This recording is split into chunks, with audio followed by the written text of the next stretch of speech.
तब हमें गुरु के समय भी जाना होगा, क्योंकि सारा ज्ञान पोथियों में लिखा हुआ नहीं है।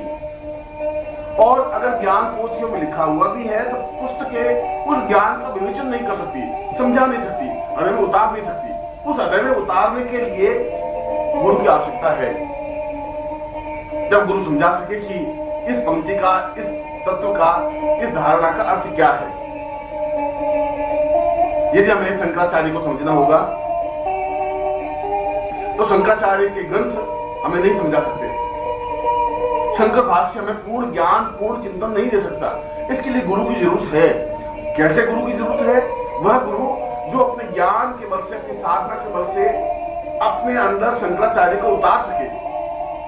जब उतार सके तो शंकराचार्य उसके शरीर में, उसके हृदय में, उसके प्राणों में उतर करके उस मूल भावना को स्पष्ट कर सके जो शंकराचार्य को शंकर भाष्य में कहना चाहते थे।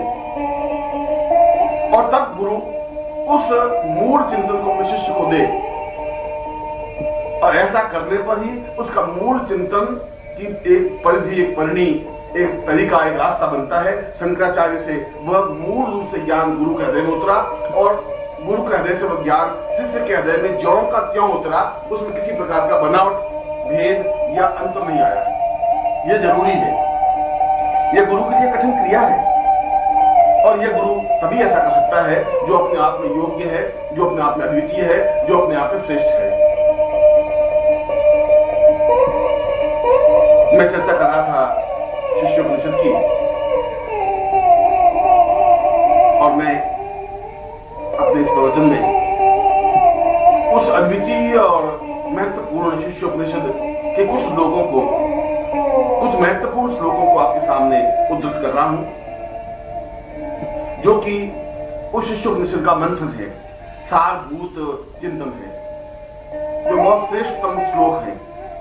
और मैं उन श्लोकों का अर्थ भी आपके सामने स्पष्ट करूंगा, जिससे ज्ञात हो सके कि ये उपनिषद हमारे जीवन में पूर्णता प्राप्ति के लिए कितना अधिक आवश्यक है। यदि हम पूर्ण होना चाहते हैं, यदि हम सही अर्थों में साधक बनना चाहते हैं, यदि हम सही अर्थों में इस पगडंडी पर आगे बढ़ करके पूर्णता की ओर अग्रसर होना चाहते हैं, और यदि हम एक बूंद से समुद्र में पूर्णता प्राप्त करना चाहते हैं, हम समुद्र बनना चाहते हैं, यदि हम एक सुगंध बनना चाहते हैं, यदि हम बसंत ऋतु बनना चाहते हैं, तो फिर ये जरूरी है कि इन श्लोकों को समझें, अपने हृदय में उतारें, और इन श्लोकों के अर्थ को सुने ही नहीं, बार बार उस श्लोक को सुन करके उसके मूल अर्थ, मूल चिंतन को अपने शरीर में रचा ले, बचा ले, एकाकार कर ले, समझ ले। ऐसा होने पर ही इस युग में भी और इस जीवन में भी बस सब कुछ प्राप्त हो सकता है, जो हमारे जीवन का लक्ष्य, जो हमारे जीवन का ध्येय, जो हमारे जीवन का उद्देश्य है। और हमारे जीवन का उद्देश्य यह है कि हम एक सामान्य मनुष्य की तरह जिंदा नहीं रहे। हमारे जीवन का उद्देश्य यह है कि हम कीट पतंगों की तरह और पशु पक्षियों की तरह जिंदा रहकर मर नहीं जाए। हमारे जीवन का उद्देश्य है कि यदि हम उस भारतवर्ष में पैदा हुए हैं, यदि हम विश्व में पैदा हुए हैं, ब्रह्मांड के एक भाग हैं, तो हम उस ज्ञान और चिंतन को प्राप्त कर लें जो ज्ञान हमारे पूर्वजों की खाती है। उस ज्ञान की पूर्णता के साथ हम उस जीवन की श्रेष्ठता को प्राप्त कर लें, उसको अपने हृदय में उतार लें, उस चिंतन को अपने आप में पूर्णता से, समग्रता से एकाकार कर लें। इसीलिए इन सारे श्लोकों को पढ़े, सुने, अपने हृदय में उतारें, और फिर चिंतन करें कि क्या हम इस श्लोक के अनुरूप बन सके हैं, क्या श्लोक में जो भावना दी है वैसे हम हैं। नित्य रात्रि को सोते समय यदि शिष्य इन श्लोकों को सुन करके और आंख बंद करके मनन करता है कि इस श्लोक में जो शिष्य की भावना दी हुई है, क्या उसके अनुरूप मैं हूं, यदि नहीं हूं तो अभी मैं शिष्य नहीं बन सका हूं, अभी मुझ में न्यूनता है, और मुझ में न्यूनता है तो फिर मुझे गुरु ज्ञान कहां से देंगे। यदि मेरी झोली फटी हुई है तो गुरु देंगे भी तो वह तो निकल जाएगा, फिर दोष मेरा ही है, फिर गुरु का तो कोई दोष नहीं है, फिर पात्रता में न्यूनता मेरी है। और जो अपनी न्यूनताओं को समझने की कोशिश करता है वह न्यूनताओं को हटा भी सकता है। जो अपनी न्यूनताओं को समझने की कोशिश करता है वो सफल भी हो पाता है। और इसीलिए यह जरूरी है कि हम इन श्लोकों के मर्म को, श्लोकों के अर्थ को, इस चिंतन को, विचारों को समझें और इसके अनुरूप बनने की कोशिश करें, और बन सकते हैं। ऐसा बनना ही हमारे जीवन की नियति है, ऐसा बनना ही हमारे जीवन का अभिष्ट लक्ष्य है। ऐसा बनने से हमें जीवन में पूर्णता प्राप्त हो सकती है। और यदि ऐसा नहीं बन सके तो हम फिर कृतज्ञ हैं, कायर हैं, बुजदिल हैं, फिर हम शिष्य नहीं बन सकते। हमें शिष्य कहने का गौरव भी नहीं मिल सकता, फिर हम शिष्य कहला करके अपने मुंह को झूठा नहीं कर सकते। सही अर्थों में हम एक मामूली से व्यक्ति हैं, शिष्य नहीं है। शिष्यता की परिभाषा, शिष्यता का चिंतन, शिष्यता का मनन बिल्कुल एक अलग चीज है जो श्लोकों के अनुरूप बनने की क्रिया से है।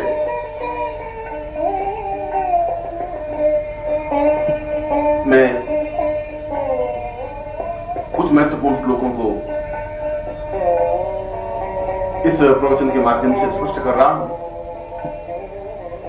जो हमारे ऋषियों ने कहा है, मैंने नहीं, जो हमारे पूरे शास्त्रों के मंथन ने कहा है और विवेचन किया है। यदि उस युग में यह वाणी सत्य थी, यदि ब्राह्मण काल में यह वाणी सत्य थी, यदि रामायण महाभारत काल में यह वाणी सत्य थी, और यदि शंकराचार्य ने इस शिष्योपनिषद को अपने जीवन में उतारने का प्रयास किया और कहा कि शिष्योपनिषद को एक धार्मिक ग्रंथ की तरह अपने जीवन में उतारना चाहिए, तभी हम ज्ञान में पूर्णता प्राप्त कर सकते हैं। और उस समय अगर ये वाणी सत्य थी तो आज के युग में भी ये वाणी सत्य है। युग नहीं बदले हैं, मनुष्य बदल गया है, और उस बदले हुए मनुष्य में से हमें नए मनुष्य को ढूंढना होगा। इस बदले हुए मनुष्य में से हमें उन मनुष्यों को छांटना होगा जो अपने आप में नवीनता को लेकर के आगे बढ़ रहे हैं, जो ज्योति स्तंभ हैं, जो दीप स्तंभ हैं, जो आगे बढ़ने का हौसला हिम्मत रखते हैं, जो सही अर्थों में शिष्य बनने का गौरव प्राप्त करने में सक्षम हैं। और यदि इस भीड़ में से, समाज की भीड़ में से 5, 10, 15, 20, 25, 50 भी ऐसे शिष्य निकल आए तो ये पृथ्वी वापिस सुखी और सफल और संपन्न हो जाएगी। यदि हम 100 शिष्य भी ऐसे इस पृथ्वी तल पर निकाल सके तो ये देश, यह विश्व, ये ब्रह्मांड अपने आप में वापिस उन्नत, वापिस सुखी, वापिस सफल, वापिस ज्ञानवान, चेतना युक्त और वापिस अपने आप में अद्वितीय बन सकेगा। इसलिए मैं उन ऋषियों की वाणी को इन श्लोकों के माध्यम से स्पष्ट कर रहा हूं।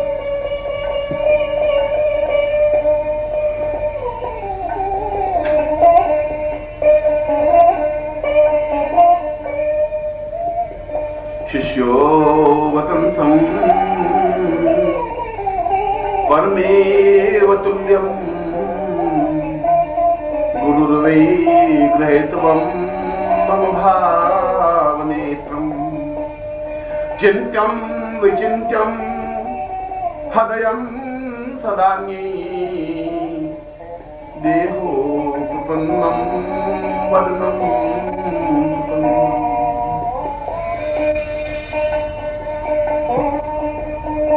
शिष्य का तात्पर्य है निरंतर अनुकूल बनने की प्रक्रिया की ओर अग्रसर होना है। निरंतर एक एक क्षण इस बात के लिए सचेष्ट और प्रयत्नशील रहे कि मुझे गुरु के अनुरूप बनना है। गुरु में जो गरिमा है, जो गुरु में ज्ञान है, जो गुरु में पवित्रता है, जो गुरु में दिव्यता है, जो गुरु में गुण है, उन गुणों के अनुरूप मुझे बनना है, आगे बढ़ना है, सफलता प्राप्त करनी है। यदि गुरु में कुछ अवगुण है तो शायद उनकी लीला है, हम नहीं समझ सकते। यदि हम गुरु को ही समझ लेंगे तो फिर हम शिष्य रहे का, फिर तो हम स्वयं गुरु बन गए। गुरु किस समय क्या कर रहे हैं उसके पीछे जरूर कोई हेतु है, कोई ऐसी चीज है जिसको हम समझ नहीं पा रहे हैं, और हम समझ नहीं पा रहे हैं इसलिए हमारी बुद्धि पर एक ऐसा पर्दा पड़ जाता है कि हम उसको अवगुण समझने की कोशिश करने लग जाते हैं। हो सकता है कि वह उनकी कोई क्रिया हो सकता है कि वह उनकी साधना पद्धति हो सकता है कि उनका कोई चिंतन हो सकता है कि वह कुछ विशेष करना चाह रहे हो, और उसके लिए किसी पात्र की, किसी स्थान की, किसी चिंतन की आवश्यकता हो। गुरु ज्यादा समझ सकते हैं। हमें उन चिंतनों को समझने की जरूरत नहीं है, उनकी गहराई में जाने की जरूरत नहीं है। हमें तो उनके समीप जाना है, उनका अनुरूप बनना है। और इस श्लोक में स्पष्ट किया है कि जो गुरु आज्ञा दे उन आज्ञाओं का हम पालन करें। आज्ञा का पालन करना, एकमात्र आज्ञा का पालन करना, केवल आज्ञा का पालन करना ही शिष्य का परम कर्तव्य है। यदि हमने तर्क वितर्क किया तो शिष्य ताकि उस भावभूमि से एकदम से परे हट जाते हैं। जब गुरु कोई शब्द कहता है तो बहुत सोच समझ करके कहता है, क्योंकि उनका कोई भी शब्द अपने आप में मिथ्या नहीं होता। वह तो शब्द सत्य है, उन्होंने जिस शब्द का प्रयोग किया वो अपने आप में शक्ति का आधारभूत है। व्यर्थ में उस शक्ति का प्रयोग वो नहीं कर पाते, क्योंकि गुरु बहुत ऊंचाई पर स्थित है और हम उस ऊंचाई तक कभी पहुंचे नहीं है। वह एक समुद्र है, हम केवल एक बूंद हैं, और बूंद होकर के हम ये समझे कि हम समुद्र को समझने की कोशिश कर रहे हैं या हमने समुद्र को समझ लिया, तो इससे ज्यादा मूर्खता और इससे ज्यादा न्यूनता कुछ नहीं हो सकती। एक बूंद समुद्र को नहीं समझ सकती। उस समुद्र को समझने के लिए उस बूंद को अपने विशाल पर्दे में समुद्र बनना होगा। इसलिए जो समुद्र आज्ञा दे, बूंद को पालन करना जरूरी है। और यदि बूंद समुद्र बनना चाहे तो फिर बूंद को अपने आप को विसर्जित करके समुद्र में एकाकार होना होगा। और यदि वह समुद्र के पानी में, समुद्र में एकाकार हो जाती है, लीन हो जाती है, अपना अस्तित्व मिटा देती है, तो वह बूंद अपने आप अलग बूंद नहीं कहलाती, वह समुद्र का एक भाग बन जाती है। फिर उसको समुद्र कहते हैं, समुद्र देवता कहते हैं। इसलिए बिना तर्क वितर्क किए उन्होंने आज्ञा दी, हमने पालन किया। बस केवल एक ही लक्ष्य, एक ही मार्ग की वो क्या आज्ञा देते हैं, हम क्या आज्ञा पालन करते हैं। यदि हमने वापस पलट करके जवाब दिया तो उसी क्षण से हमारी शिष्टता की न्यूनता प्रारंभ होगी, और जिस क्षण से शिष्टता की न्यूनता प्रारंभ हो गई उस समय मनुष्यता से भी नीचे गिर गए। फिर न मनुष्य रहे न शिष्य रहे। और इस श्लोक में शिष्य की उन पांचों चिंतनों को स्पष्ट किया है कि एक शिष्य को गुरु के नजदीक जाने के लिए प्रारंभिक इन 5 तत्वों पर तो निरंतर अमल करना ही चाहिए। हर क्षण ये बिंदु उनके सामने, उसके सामने स्पष्ट होने ही चाहिए शिष्य के सामने। पहला, गुरु उठे उससे पहले उठ जाए। जितने बजे गुरु उठे हम उससे पहले उठ करके तैयार हो जाएं, स्नान करके, पूजा करके, संध्या करके, जो कुछ हमारा दैनिक नित्य क्रियाकलाप है उसको संपन्न करके जब खड़े हो तब गुरु उठने की क्रिया हो। उससे पहले सारी काम कंप्लीट हो जाना चाहिए। बस इससे तो कदर नहीं, इससे हो नहीं सकता कि गुरु उठने के समय उठे या गुरु उठने के बाद उठे। दूसरा, गुरु सोए उसके बाद सोए। जितने समय गुरु सोए उनके चरण स्पर्श करके उसके बाद ही वह अपने सैया पर जाए। तीसरा, हर समय दिन को या रात्रि को सतर्क रहे। थोड़ी सी गुरु की आवाज आने पर उठ कर खड़ा हो जाए, तैयार रहे, आलस से छोड़ करके उनकी आज्ञा पालन के लिए तैयार रहे, सन्नद्ध रहे। ऐसा नहीं कि गुरु आवाजें देते ही रहे और तुम गहरी नींद में सोते ही रहो। यह तो शिष्य के लक्षण नहीं है, ये तो शिष्य के चिंतन नहीं है। चौथा, शिष्य के लिए जरूरी है कि वह निरंतर साधना रत रहे, प्रत्येक क्षण इस बात का प्रयत्न करता रहे कि मुझे साधना के क्षेत्र में अग्रसर होना है। और पांचवा चिंतन कि गुरु की आज्ञा का बिना नूनच किए, बिना तर्क वितर्क किए पालन करे, और केवल मात्र पालन ही करे। ये पांचों तत्व लेकर के शिष्य आगे बढ़े, तब शिष्य की पहली सीढ़ी पर पांव टिकता है। हम नित्य मंथन विचार करें कि क्या हम ऐसा कर रहे हैं, और यदि नहीं कर रहे हैं तो फिर हमारी न्यूनता है, फिर हमारी गलती है। और इस श्लोक में यह स्पष्ट किया है कि गुरु के प्रति हमारे जो कर्तव्य हैं, जो उत्तरदायित्व हैं, जो गुरु ने हमें काम सौंपे हैं, उन कामों को बिना हिचकिचाहट के पूरा करता रहे, पूरे करते रहे। यह अलग बात है कि उन्होंने हमें क्या काम सौंपा है, यह तो वे समझे। हो सकता है कि हम ज्ञान के क्षेत्र में बहुत महान हो और हमें रसोई बनाने के लिए काम सौंप दिया हो। यह हो सकता है कि हम दर्शन के क्षेत्र में बहुत अच्छे जानकार हो, हमें लकड़ियां काटने की जंगल में भेज दिया हो। मगर यदि उन्होंने ऐसा काम सौंपा है तो उसके पीछे उनका कोई हेतु होगा, कोई कारण होगा, जरूर उनके कोई नियमन होगा, तभी मुझे ऐसा काम सौंपा गया है। ऐसा शिष्य चिंतन करता ही रहे और